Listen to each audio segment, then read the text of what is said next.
बाजार बोलता है। इसमें एफआईज डीआईज के डेटा से शुरुआत करते हैं, क्योंकि कल हमने एफआईज को एक बार फिर मामूली सेलिंग करते हुए देखा, लेकिन परसों का जो सत्र था वो बाइंग का था। कल 116 करोड़ के करीब की वो सेलिंग करके गए हैं। कोई दिक्कत नहीं है। एक देखिए, इतनी सी एफआईज की सेलिंग को और थोड़ी बहुत एफआईज की बाइंग को मार्केट एब्जॉर्व कर सकता है, लेकिन मार्केट को जो ट्रेंड बन जाता है ना एफआईज का सेल वाला, और 2500-2700 करोड़, उससे मार्केट चल नहीं पाता। कल 5000 करोड़ की बाइंग डीआईज करके ले गए। बेहतरीन बाइंग कर रहे हैं डीआईज इस समय मार्केट में, और गिरने नहीं दे रहे हैं बाजार को। ये एक अच्छी चीज़ है। आगे बढ़ते हैं, ग्लोबल इंडिसेस देख लेते हैं कि वहाँ पर किस तरह का रुझान देखने के लिए मिल रहा है। तो ग्लोबल मार्केट्स में देखें तो डाउ तो कल बंद हुआ करीब 0.5% नीचे, लेकिन शंघाई, निकाई, कोस्पी यहाँ पर ग्रीन मार्क बना हुआ है। करीब चौथाई 0.5% से लेकर 1% तक की तेजी देखने के लिए मिल रही है। हालांकि हैंसिंग में थोड़ी सी मामूली गिरावट है। एक बार देख लेते हैं कि आज के टॉप गेनर्स और लूजर्स कौन से काउंटर हैं जो कि अच्छी स्ट्रेंथ दिखा रहे हैं। तो आज के चलने वाले शेयरों में सांघवी मूवर करीब मूव कर गया 11.5%, डीबीएल करीब 6%, स्ट्राइड सार्कोलैब 5.5%, पैसा लो और जुपिटर वैगन यहाँ पर करीब 5% की तेजी दोनों ही शेयरों में देखने के लिए मिल रही है। एक बार देख लेते हैं आज के मार्केट में भी जो टॉप लूजर्स हैं वो कौन से शेयर हैं जो कि ऐसे मार्केट में भी गिर रहे हैं। तो इसमें कार्ट्रेट 4.5%, फ्लोरोकेम करीब 3.25%, कामा होल्डिंग करीब 3%, तो जीवन स्मॉल फाइनेंस बैंक कल अच्छा चला था, आज थोड़ा सा सुस्त हुआ है 2.5%, और अवंती फीड करीब 2.5% नीचे है। लेकिन देखिए, इस समय जो मार्केट में पॉजिटिविटी है वो कहाँ से आ रही है? ट्रेड डील को लेकर बातचीत जो हो रही है उनसे आ रही है। तो जो कॉमर्स मिनिस्टर हैं हमारे पीयूष गोयल साहब, उन्होंने कल कुछ स्टेटमेंट दिए। उन्होंने कहा देखिए, अमेरिका के साथ बातचीत जारी है और यूरोप के साथ भी दिल्ली में बातचीत चल रही है ट्रेड डील को लेकर। न्यूजीलैंड से भी बातचीत हो रही है, ओमान के साथ जल्द डील हो जाएगी, और कतर से अक्टूबर के पहले हफ्ते में ही डील संभव है। तो ये इतनी सारी डील्स को लेकर भारत कामकाज कर रहा है, और हम केवल अमेरिका की वजह से डरे हुए थे, लेकिन इंडिया साइड बाय साइड अपने को इतना स्ट्रक्चरली काम कर रहा है कि उन पर शायद मार्केट का ध्यान ही नहीं जा रहा था। तपन जी, ये बताएं, ये जो साइड बाय साइड वाली चीज़ें थी, जिस तरह से न्यूजीलैंड, यूरोप, ओमान, कतर, इन सभी के साथ फ्री ट्रेड एग्रीमेंट की बात हो रही है। दूसरा, हमने 2-3 देशों के साथ कर भी लिया था। हमने यूएई के साथ किया था, हमने ऑस्ट्रेलिया के साथ फर्स्ट फेज का फ्री ट्रेड एग्रीमेंट साइन कर लिया था। इन सभी पर मार्केट क्यों नहीं ध्यान दे रहा? और जब अमेरिका के साथ हो जाएगा, अगर बात सक्सेसफुल साइड पर हो जाती है, तो क्या मार्केट यहीं रहेगा या एक नए हाईस की तरफ हम जा रहे हैं? देखिए, ये जो दूसरी कंट्री के साथ हो रहा है, खास करके ईयू के साथ हो रहा है, वो एक अच्छा पॉजिटिव साइन होगा मार्केट के लिए, क्योंकि ईयू एक बड़ा मार्केट है। न्यूजीलैंड और बाकी है, लेकिन EU of course it's a large chunk. और उससे भी बड़ा अपने को यूएस तो पता है कि यूएस तो बहुत बड़ा है, लेकिन यूएस का क्यों इतना प्रभाव पड़ता है ना, क्योंकि एक पावरफुल इकोनॉमी है, और उनसे अगर टैरिफ लगते हैं तो उसका इम्पेक्ट कहीं और भी आता है। और जिस तरह से कल जो ट्रम्प साहब बात कर रहे थे ना कि वो रशिया को काबू में लाना चाहते हैं, रशिया काबू में नहीं आ रहा है, वो अटैक पे अटैक किए जा रहा है यूक्रेन पे, और वो बोल रहे कि भाई यूरोप को भी चाइना और इंडिया पे टैरिफ लगाना चाहिए। तो ये सब जो बातें होती ना, समहाउ थोड़ा डाइस हो जाती, पता नहीं चले, एक तरफ से ट्रम्प नर्म होते दूसरे दिन ऐसा डायलॉग दे देते हैं, तो पता नहीं चलता क्या होने वाला है। इसलिए मार्केट है ना, ज्यादा रिएक्ट नहीं करना चाहता जब तक कोई एग्रीमेंट साइन नहीं हो जाता। प्लस यूएस तो सबसे इम्पोर्टेंट है, अगर यूएस का अगर एग्रीमेंट आगे जाके होता है तो वो सबसे बड़ा ट्रिगर होगा एटलीस्ट इंडिया के लिए। देखिए, वी नो कि इतना बड़ा ट्रेड नहीं है, लेकिन सेंटिमेंटल बूस्ट बड़ा आ जाता है।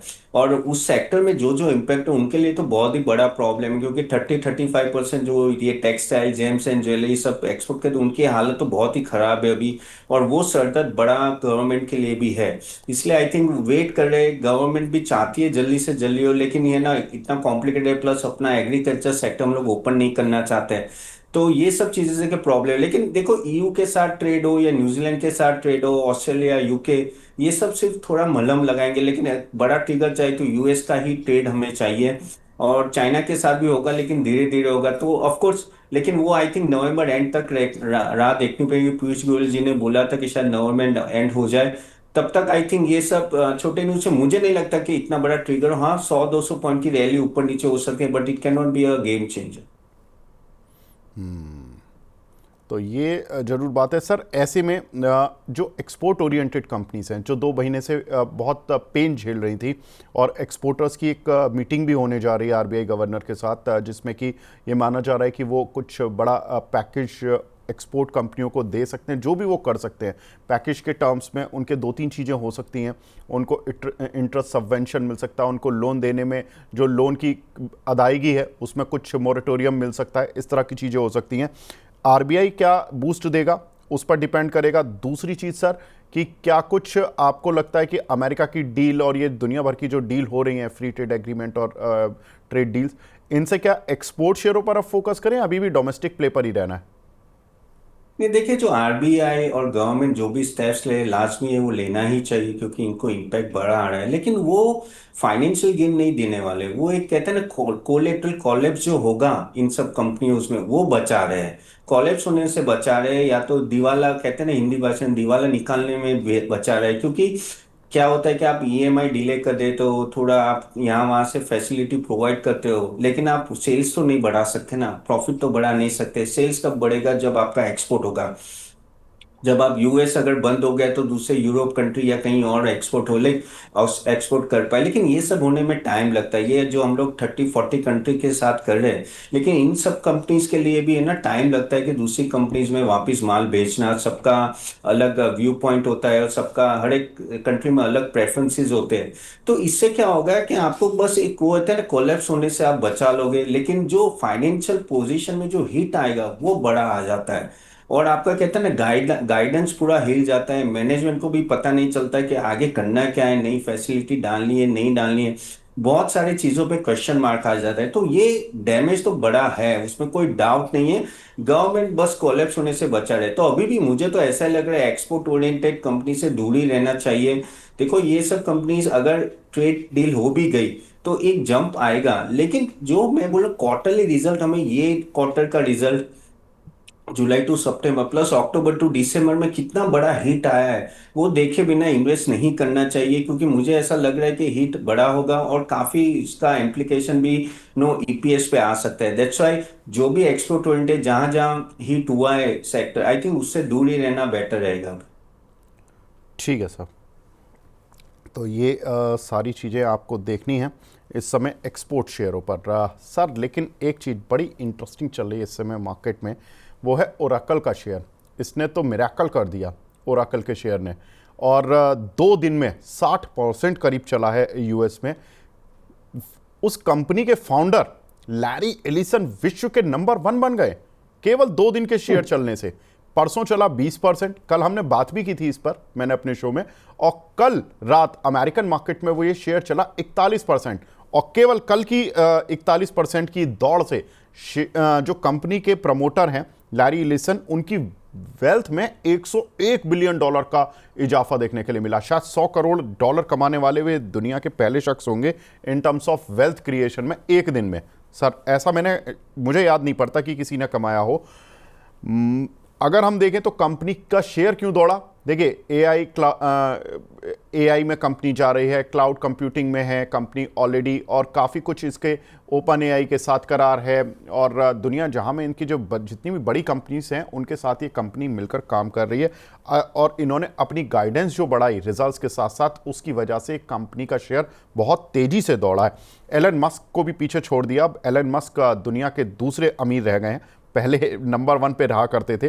और अगर हम देखें तो एक इंटरेस्टिंग फैक्ट और है कि ओरेकल का जो शेयर है ना, उसकी सब्सिडरी है ओरेकल मॉरिशस, और मॉरिशस की सब्सिडरी है हमारे यहां पर जो कंपनी है ओएफएसएस। दैट मीन्स कि हमारी जो कंपनी है ओएफएसएस, ओरेकल फाइनेंशियल सर्विसेज, ये कंपनी लॉजिकली ओरेकल अमेरिका की सब्सिडरी है, और इसका शेयर भी कल 10% चला था इंडिया में। तो अब ये देखना इंटरेस्टिंग होगा कि यहाँ पर कितना इम्पैक्ट देखने के लिए मिलेगा। सर वैसे तो अमेरिकन की अगर हिस्ट्री देखें, मैं ज़रा दुनिया के सारे अमीरों की लिस्ट देखना चाहता हूँ, आपकी स्क्रीन पर है। लैरी एलिसन जो कि अब ओरेकल के फाउंडर हैं, नंबर 1 पर पहुंच चुके, $393 बिलियन की नेटवर्थ के साथ। एलन मस्क अब $385 की नेटवर्थ के साथ सेकंड नंबर पर हैं। मार्क जकरबर्ग जो फेसबुक के फाउंडर हैं, $269 बिलियन की नेटवर्थ के साथ तीसरे नंबर पर हैं। जेफ बेजोस जो अमेजॉन के मालिक हैं, 258। Larry Page, Sergey Brin, Steve Ballmer, Bernard अनॉन, जेसन ह्वांग, वॉरेन बफे काफ़ी बड़ा नाम है स्टॉक मार्केट के, ये सभी लिस्ट में शामिल हैं। और आप देखो तो टॉप 10 में केवल एक नाम आता है बैनोल अनॉन का, जो कि फ्रांस के उद्योगपति हैं, जो कि 8वें नंबर पर आते हैं। बाकी सारी जो लिस्ट है वो पूरी यूएसए से भरी हुई है, और उसमें भी ज़्यादातर जो सेक्टर कमांड करता है वो टेक है। सारी कंपनियां लगभग टेक सेक्टर से जुड़ी हुई हैं, लेकिन इनमें से किसी की भी कंपनी इंडिया में लिस्टेड नहीं है, और केवल हमारे पास लिस्टेड है लैरी एलिसन की कंपनी ओरेकल फाइनेंस। सर, इस काउंटर पर बताएं क्या करना चाहिए। विवेक जी, बहुत ही इंटरेस्टिंग डेटा आपने देखा है। और देखो, ये दिखाता है कि ना किस तरह से यूएस आगे है, क्योंकि वो इनोवेटर है। और वो इनोवेटर है तो उनके खुद के प्रोडक्ट्स है, और वो प्रोडक्ट पूरे ग्लोबली वो सप्लाई करते हैं। इसलिए आप देख रहे हो कि उस जब तेजी आती ना, तो इस तरह की तेजी आप देखते हो। हमारा प्रॉब्लम क्या है, जब हम लोग, जैसे आपने कल रात को भी मैंने ये ट्विटर पे देखा तो मैं भी चौंक गया था। और वो पूरा मार्केट कैप पूरा टीसीएस, इन्फोसिस, एचसीएल के मार्केट कैप से भी ज्यादा था जितना एक दिन में बढ़ा था। लेकिन वो ये कि हम लोग के पास सब कुछ था, लेकिन वो ये कि हम लोग सर्विस प्रोवाइडर रह गए। और ऊपर से और दुख होता है, इन्फोसिस जैसी कंपनी अभी भी बायबैक के पीछे पड़े हुए, कैश ज्यादा वहां यूज करना चाहते हैं। डिविडेंड बायबैक आप देखो, हिस्ट्री देखो टीसीएस, इन्फोसिस की, एचसीएल की, तो आई थिंक वही है। तो जहां हमें इनोवेशन पे फोकस करना है, जहां नई नेक्स्ट जनरेशन में जाना है, वहां हम लोग कहते हैं ना बहुत ही सेफ खेलते हैं। और इसलिए हम लोग थोड़े पीछे रह गए, जबकि इन सबके सीईओ हमें भी पता है काफी इंडियंस है। तो वही है, इसी लेवल पे नो यूएस बहुत आगे रिस्क लेते हैं। और नो जब उनको एक, वो कहते हैं ना कि हॉकी स्टिक मूवमेंट आता है, तो ये एक हॉकी स्टिक मूवमेंट है। एक ऐसा इनोवेशन हो जाता है, ये इनोवेशन तो नहीं था लेकिन ये गाइडेंस अच्छी थी। लेकिन वो उस तरह के इनोवेशन है, फाइंडिंग्स या जो होता है आइडिया, वो पूरा हॉकी स्टिक का मूवमेंट ला देता है वो स्टॉक में। और वही आपने कल ओरेकल में देखा है। ऑफ कोर्स उनकी कंपनी इंडिया लिस्टेड है, तो उनको इनडायरेक्टली फायदा हो सकता है, लेकिन डायरेक्टली तो फाइनेंशियल में फायदा नहीं होता है। लेकिन हाँ, उनका जो कहते हैं ना कि इंफ्रास्ट्रक्चर, वो सब काफी यूज होगा। बट एक बड़ी सीख है इंडियन कंपनीज के लिए कि why we are so safe. No, सब फंड होता है, हम लोग बस डिविडेंड में डिस्ट्रीब्यूट कर लेते हैं। बट यस, आई थिंक इसलिए हमारी आईटी कंपनी अभी भी इतनी प्रॉब्लम में है कि अभी देखो एआई की वजह से हम लोग इतने कांप रहे हैं, और जबकि ये सब कंपनीज एआई को यूज लेके कहाँ से कहाँ पहुंचे हैं। That is a big difference which I can see between the both the countries. Sir, अब ये बताएं, आज देखिए इनकी पेरेंट कंपनी का शेयर तो इतना तेजी से भाग रहा है। ये कल शेयर चला था 10-12%, लेकिन आज सुस्त है। इसको खरीदें या नहीं खरीदें? सी, ओरेकल कंपनी घनी बहुत ही अच्छी है। इसके अगर आप फाइनेंशियल्स भी देखो ना, अच्छे हैं। और जितना मैं, क्योंकि काफी सारे आईटी गाइस को जानता हूँ जो इन कंपनी में काम करते हैं, उनका आगे जाके गाइडेंस भी है। लेकिन 10% बढ़ गया है, तो थोड़ा आप नो इसको बाय ऑन डिप्स रखें। का स्टॉक अच्छा है। और प्लस जिस तरह से इनका गाइडेंस आया है कल, जो यूएस पेंट कंपनी का, अब उन्होंने उसमें एक इंडिया विल बी अ सब part of that. But yes, थोड़ा इम्पैक्ट आता है, तो मेरे हिसाब से आई थिंक इस लेवल पे, और थोड़ा नीचे आता है तो और बाई कर सकते हैं। लेकिन yes, overall I like Oracle. तो यहाँ से आप पोजीशन धीरे धीरे बना सकते हैं। ठीक है, तो यहाँ पर पोजीशन आप बना सकते हैं। और देखिए नीचे आया हुआ है काउंटर, और जिस तरह से हमने लिस्ट भी दिखाई कि भाई जो टॉप 10 कंपनियां अमीरों की, उनमें से कोई भी कंपनी हमारे पास नहीं है लिस्टेड। और केवल ये एक फॉर्चुनेटली ये आउट ऑफ द ब्लू एक कंपनी निकल कर आई कि ये लिस्टेड भी थी इंडिया में, और इसका शेयर चला भी कल। तो इसमें एक अपॉर्चुनिटी है, जिनको देखना है देखें। कंपनी की पेरेंट कंपनी बहुत अच्छा कर रही है, ये पक्का है। लेकिन एक चीज़ तपन जी ये बताएं, कल एक और डेटा आया म्यूचुअल फंड्स का, जिसमें कि इनफ्लो जो था वो 22% घटा मंथ ऑन मंथ बेसिस पर। हालांकि एसआईपी का जो इनफ्लो था वो लगभग फ्लैट रहा। 28,464 करोड़ के मुकाबले 28,265 करोड़ की एसआईपीज मिली जुलाई के मुकाबले अगस्त में। सर, इसको एक सीजनल या एक वन ऑफ कह सकते हैं कि अगस्त का जो महीना था थोड़ा सुस्त था, इससे एएमसी शेयरों पर फर्क नहीं पड़ना चाहिए, या इनको ये मानते हुए कि थोड़ी सुस्ती आ गई है तो एएमसी शेयरों पर आपकी राय और इस डेटा पर आपकी राय सर? नहीं, देखिए एएमसी शेयरों पे इतना मुझे नहीं लगता है कि इतना बड़ा दिक्कत आने चाहिए, क्योंकि नो ये स्ट्रक्चरल बुल रन है। स्ट्रक्चरल अगर आप एसआईपी देखें तो धीरे धीरे बढ़ेगी। हाँ, एक दो महीने बीच में आ सकते हैं कि जहाँ थोड़ी सुस्ती, और ये तो बहुत ही कम थोड़ा ही डाउन है अगर एसआईपी फॉर्म में मैं बात करूँ तो। हाँ, वो 22% आपको दिख रहा है, लेकिन वो क्या है, सीजनलिटी का भी इम्पैक्ट आता है। मार्केट थोड़ा वीक होता है तो थोड़ा कुछ लोग निकलते हैं, लेकिन जैसे थोड़ा अगर ये ट्रेड वॉर का सिचुएशन ठीक हो जाती है, हमारी जनवरी से अगर अर्निंग सीजन अच्छी लगने लगती है, तो आई थिंक ये वापस फ्लो आएगा। तो मुझे इसमें कोई प्रॉब्लम नहीं दिख रही। आई थिंक अगर ये एचडीएफसी, एएमसी हो या निपोन हो, अगर आपको थोड़ा नीचे भी मिलते हैं ना, आई थिंक इसके वजह से, तो आई थिंक ये एक अपॉर्चुनिटी ग्रैब करने की, क्योंकि ये स्ट्रक्चरल मुझे लग रहा है एक बड़ा ट्रेंड है। और आई थिंक इसमें ये स्टॉक्स सब अच्छा करेंगे, क्योंकि यहाँ से एयूएम बढ़ने वाला है, कम तो मुझे नहीं लगता होगा। तो I think yes, one should invest at this level also. और थोड़ा डीप आता है तो धीरे धीरे आप इसको एक्यूमुलेट कीजिए, एक साथ मत कीजिए, स्टैगरमेंट में कीजिए, क्योंकि अभी भी बादल छाए हुए हैं, तो थोड़ा टाइम तो लगेगा। ठीक बात है सर। एक कमोडिटी जो कि इंडिया को अक्सर परेशान करती है वो है क्रूड ऑयल, और क्रूड ऑयल में कल हमने देखा कि 2% का जंप देखने के लिए मिला, लेकिन कारण कुछ अजीब सा था। कारण ये था कि रूस की तेल बिक्री पर रोकने के लिए अमेरिका लगातार कोशिशें कर रहा है, और ये दबाव यूरोप पर बना रहा है कि भाई तुम प्रतिबंध लगाओ, क्योंकि अमेरिका खुद तो पूरी तरह से बदनाम हो चुका। अब वो यूरोप को फ्रंट में ला रहा है कि आप बदनाम हो, आप टैरिफ लगाओ। और वो कह रहे हैं कि भारत और चीन पर भी लगा दो अगर रूस से तेल की खरीद रुकवानी है तो यूरोप से कह रहा है कि आप टैरिफ लगा दो भारत और चीन पर, कि वो रशिया से तेल ना खरीदे। यूएसए ऐसा कह रहा है। दूसरी तरफ हमसे कह रहे हैं कि ट्रेड डील पर हम बातचीत कर रहे हैं, हम यूरोप से बातचीत कर रहे हैं, उनका ट्रेड नेगोशिएशन के लिए जो पूरा दल है वो इंडिया आया हुआ है, और दिल्ली में बातचीत भी चल रही है। ये कितना इंपॉर्टेंट रहेगा सर रशिया पे प्रेशर टैक्टिक्स बनाने के लिए, या इंडिया चाइना पर प्रेशर टैक्टिक्स बनाने के लिए, और कैसे देख रहे हैं क्रूड ऑयल और क्रूड ऑयल से जुड़ी कंपनियां? जी, विवेक जी, ट्रम्प साहब ने ऑलरेडी एक बार 50% जो इंडिया पे लगा रहे, ऑलरेडी वो काफी बदनाम हो रहे हैं उसके लिए। और अभी वो रिस्क लेना नहीं चाहते, और यूरोप को बोले, देखो यूरोप को अगर लगाना होता तो प्रॉपर लगा दिया होता।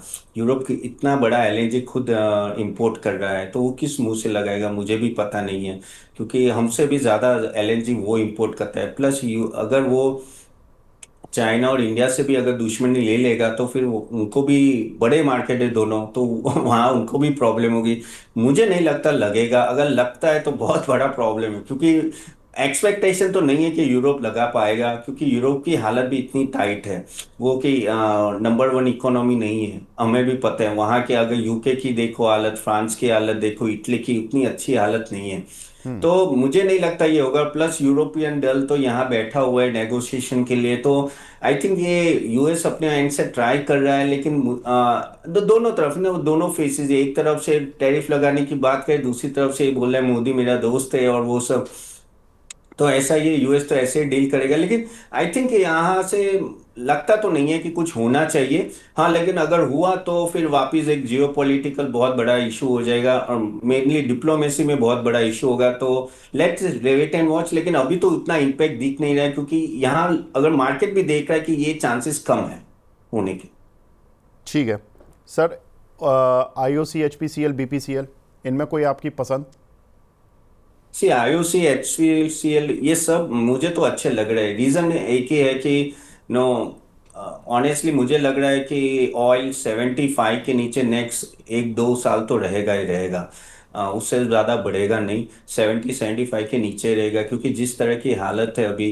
एंड थोड़ा ये जो टैरिफ वॉर चल रहा है, यूएस इकोनॉमी धीरे धीरे स्लो होगी, लग रहा है मेरे को। और नो, ओवरऑल अभी भी इतने सारे जियोपॉलिटिकल क्राइसिस और वो सब चल रहा है, तो 70-75 के नीचे रहेगी। तो ये मार्केटिंग कंपनीज को बहुत टाइम के बाद फायदा हो रहा है, उनके मार्जिन स्टेबलाइज हो रहे हैं। और अगर आप देखो लास्ट क्वार्टरली रिजल्ट भी देखो, तो बीपीसीएल का और एचपीसीएल का नो मार्जिन भी अच्छा रहा।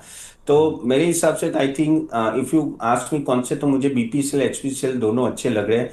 आई थिंक ये स्टॉक्स नो, आई थिंक ये एटलीस्ट 2-3 क्वार्टर आपको नो अच्छा रिजल्ट दे सकते हैं, और मार्जिन में भी इंप्रूवमेंट यहाँ दिख रहा है। तो यस, ये दोनों स्टॉक मेरे रेडार में नहीं है।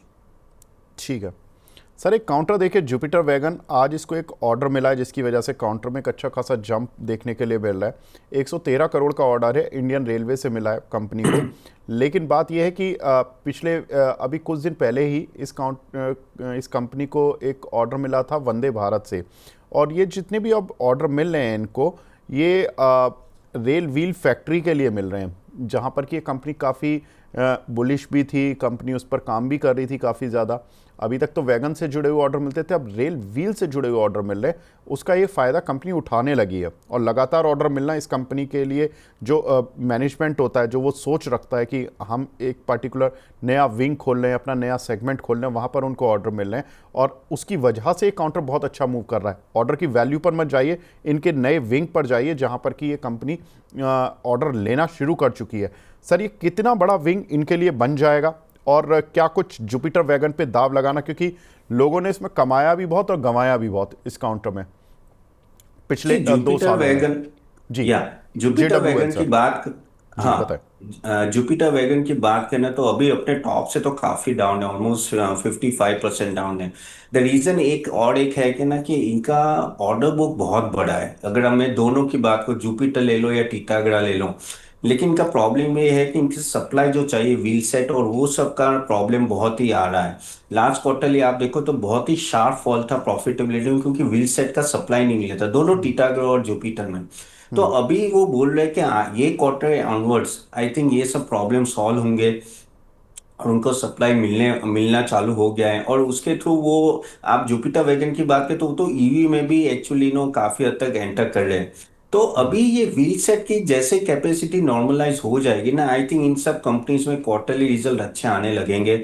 और यही मुझे यहाँ दिख रहा है। नहीं तो देखो इतने अच्छे ऑर्डर्स, लेकिन स्टॉक्स इतने भी नहीं भागे।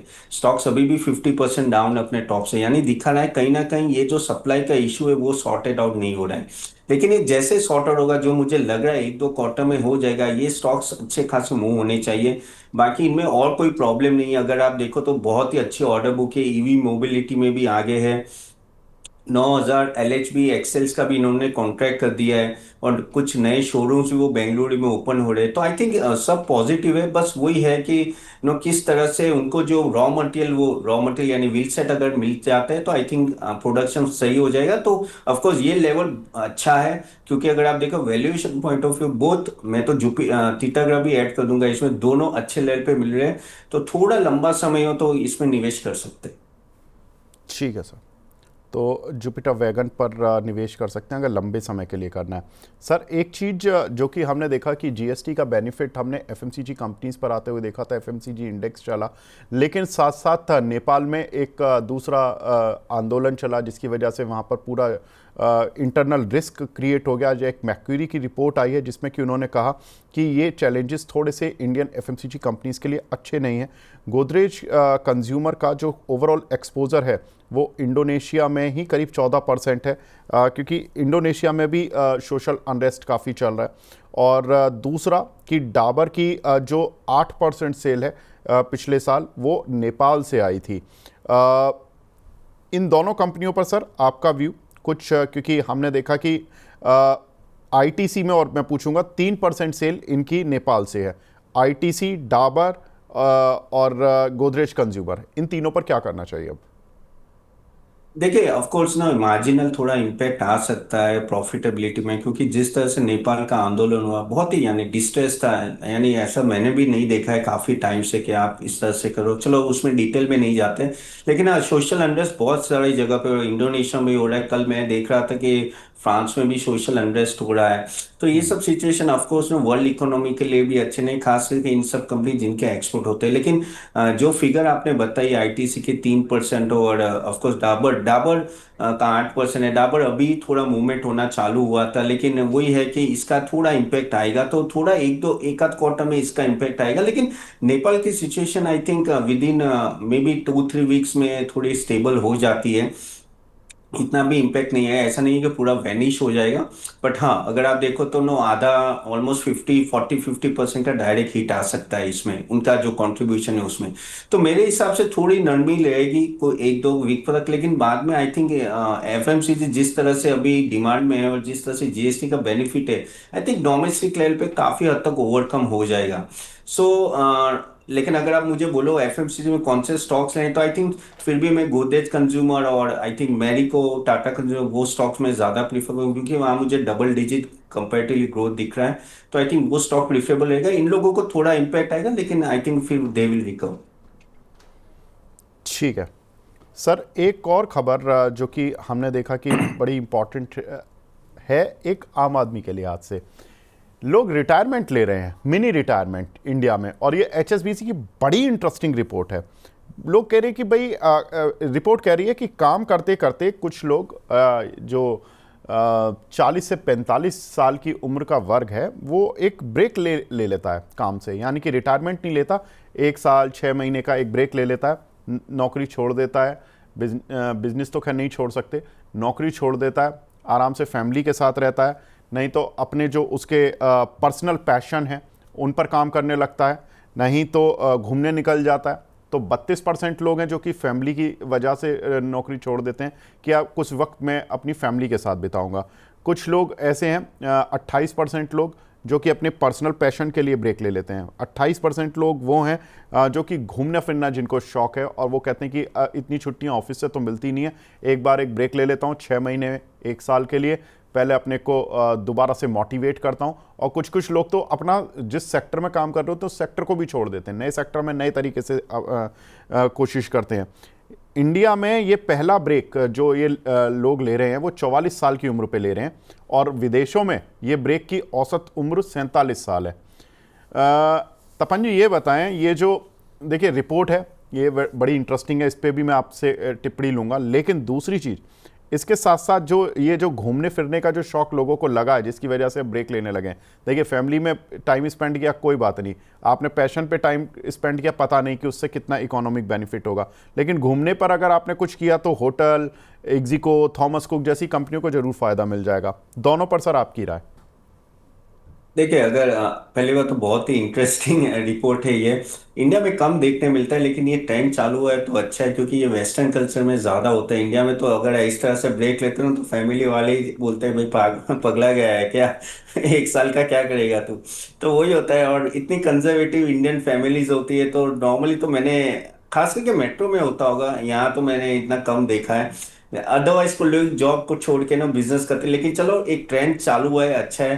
हाँ, तो अभी इसका इम्पैक्ट देखते हैं तो ऑफकोर्स टूरिज्म और उसमें अच्छा खासा इम्पैक्ट आता है। तो मेरे हिसाब से अगर हम लोग टूरिज्म और वो सब ले, तो आई थिंक होटल्स में ज्यादा बेनिफिट होता है। होटल्स में अगर आप देखो तो, अगर इन्वेस्टमेंट पॉइंट ऑफ व्यू से देखो ना, तो I think hotels are much more lucrative than this, कहते हैं ना कि टूरिज्म पे। क्योंकि रीजन क्या है, टूरिज्म बहुत ही फ्रजाइल है, काफी उसमें मोट नहीं है, और काफी लोग उसमें छोटे छोटे ट्रैवल एजेंट्स भी इन्वॉल्व होते हैं। तो उसके वजह से क्या होता है, कुछ कुछ कंपनीज है, थॉमस कुक है, make my trip and all that, लेकिन इतना काम, इतना उस तरह से कहते हैं ना कि प्रॉफिटेबिलिटी दिखती नहीं है। लेकिन इसके सामने मैं होटल्स की बात करूं तो, जैसे इंडियन होटल्स है, लेमन ट्री है, या आईटीसी होटल है ना, आप देख सकते हो कि अच्छा खासा ग्रोथ प्लान दिखता है, और उसमें स्कैरसिटी होती है कि रूम सडनली हम एक्सपांड नहीं कर सकते।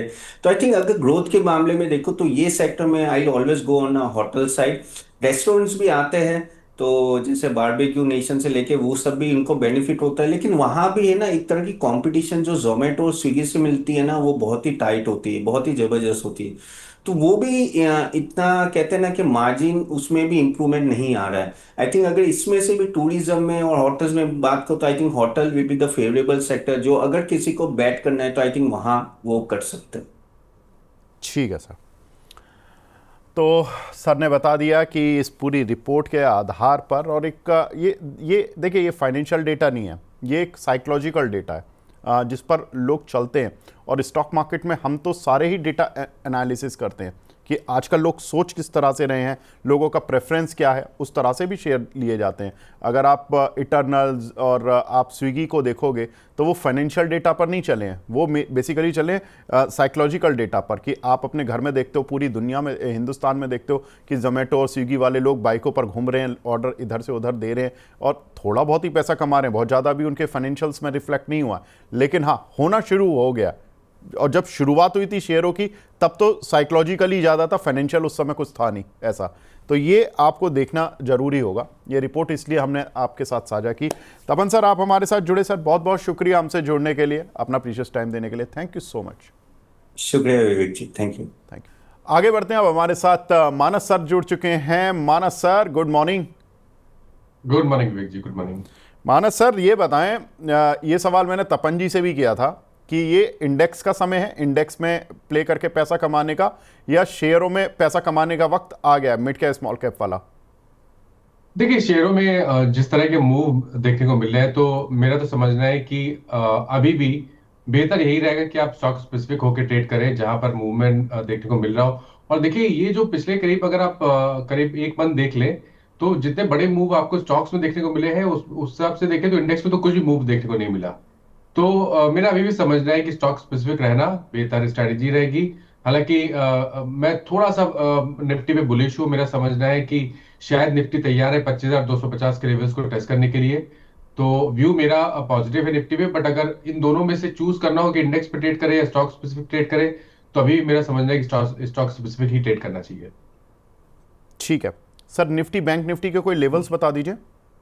जी, तो देखिए, निफ्टी की जहां तक बात है, अब मेरा समझना ये है कि 24,750 का इस तरह ध्यान रखिए। जब तक 24,750 के ऊपर निफ्टी ट्रेड करता रहे, अपनी लॉन्ग पोजीशन में बने रहिए। सबसे पहले 25,250 को टारगेट करना है।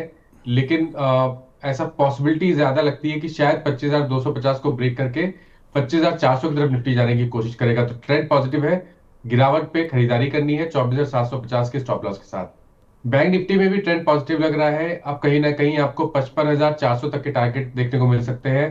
तो यहां पर भी खरीदारी करने की राय रहेगी। 54,100 का स्टॉप लॉस लगाना है आपको।